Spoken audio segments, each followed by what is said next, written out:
மாண்புமிகு அமைச்சர் திரு அன்பில் மகேஷ் பொய்யாமொழி அவர்கள் எங்கு எந்த நிகழ்ச்சி சென்றாலும் அங்கே பள்ளிக்கல்வி சார்ந்த ஆய்வுகளை மேற்கொள்வதை விளக்கமாக வைத்திருக்கிறார். தனது ஆசான் கழக தலைவர் மாண்புமிகு தமிழ்நாடு முதலமைச்சர் அவர்களின் வழியில் கள ஆய்வு மேற்கொள்வதில் சளைக்காமல் பயணித்து வருகின்றார் மாண்புமிகு அமைச்சர் திரு அன்பில் மகேஷ் பொய்யாமொழி அவர்கள். அதை போலவே பன்னாடுகளுக்கு பயணம் செய்தாலும் அங்குள்ள அரசு பள்ளிகளை பார்வையிட்டு அந்நாட்டு கல்வித்துறை சார்ந்த அலுவலர்களையும் சந்தித்து கலந்துரையாடி வருகின்றார். அவ்வகையில் தற்போது டென்மார்க் நாட்டின் கல்வித்துறை இயக்குநரகம் சென்று அத்துறை சார்ந்த இயக்குநர்களிடம் கலந்துரையாடினார். அப்போது மாண்புமிகு தமிழ்நாடு முதலமைச்சர் அவர்களின் திராவிட மாடல் ஆட்சியில் தமிழ்நாட்டில் செயல்படுத்தப்படும் மாணவர்கள் சார்ந்த திட்டங்கள் குறித்தும் புதுமை பெண் மற்றும் முதலமைச்சர் காலை சிற்றுண்டி திட்டங்களின் பயன்கள் குறித்தும் அந்நாட்டு கல்வித்துறை அதிகாரிகளிடம் எடுத்துரைத்தார். அதைத் தொடர்ந்து ஸ்வீடன் நாட்டிற்கு பயணமானார் மாண்புமிகு அமைச்சர் அவர்கள். ஸ்வீடன் நாட்டில் உள்ள லாங்குவேஜ் சென்டர் என அழைக்கப்படும் தாய்மொழி கற்பித்தல் மையத்தை பார்வையிட்டார். பல்வேறு மொழிகள் பேசக்கூடிய மக்கள் ஸ்வீடன் நாட்டில் வசிக்கிறார்கள்.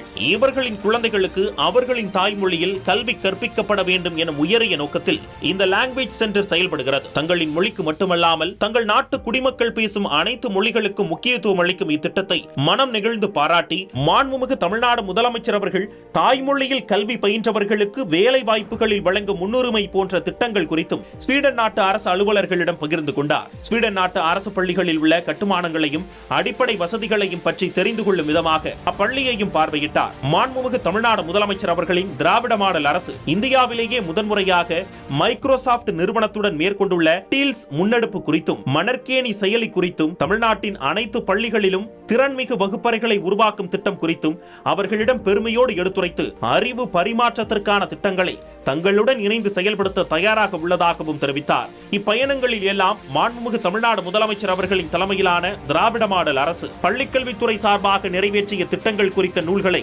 அந்நாட்டு அரசு அதிகாரிகளிடம் வழங்கி வருகின்றார். அந்நாட்டு அரசு அலுவலர்களின் ஒத்துழைப்போடு மேலும் ஒரு அரசு பள்ளியை பார்வையிட்டார் மாண்புமிகு அமைச்சர் திரு அன்பில் மகேஷ் பொய்யாமொழி அவர்கள். இன்னோவேட்டிவ் ஸ்கூல் என அழைக்கப்படுகின்ற புதுமையான கற்பித்தல் செயல்முறைகளோடு இயங்கும் ஸ்வீடன் நாட்டு அரசு பள்ளியை பார்வையிட்டார். வகுப்பறை கல்வியை மட்டும் ஊக்குவிக்காமல் குழந்தைகளுக்கான தனி திறமைகளை வளர்த்தெடுத்தல், தன்னம்பிக்கையை ஏற்படுத்துவதற்கான செயல்முறை கல்வி, வாழ்வை பற்றிய புரிதலை ஏற்படுத்தி நேர்மறை எண்ணங்களை மாணவர்களிடம் விதைத்தல் போன்ற செயல்முறைகளோடு இப்பள்ளி இயங்கிக் கொண்டிருக்கிறது. தொடர்ந்து நார்வே நாட்டிற்கு பயணமான மாண்புமிகு அமைச்சர் அவர்கள் அந்நாட்டு பள்ளியையும் பார்வையிட்டார். ஆய்வகங்களையும் அடிப்படை வசதிகளையும் பார்வையிட்டு மாணவர்களோடு மாணவராக வகுப்பறையில் அமர்ந்து கற்பித்தல் முறைகளையும் உள்வாங்கினார். அப்பள்ளி மாணவர்களிடம் கலந்துரையாடி தமிழ்நாட்டிற்கு வருகை தருமாறும் அழைப்பு விடுத்தார். இது போன்ற வெளிநாட்டு பயணத்தின் போதுதான் டீல்ஸ் திட்டத்திற்கான ஒப்பந்தம் மைக்ரோசாப்ட் நிறுவனத்துடன் மேற்கொள்ளப்பட்டது என்பது குறிப்பிடத்தக்கது. மாண்புமிகு தமிழ்நாடு முதலமைச்சர் அவர்களின் மாணவர் மாண்புமிகு அமைச்சர் திரு அன்பில் மகேஷ் பொய்யாமொழி அவர்களின் சாதனை பயணம்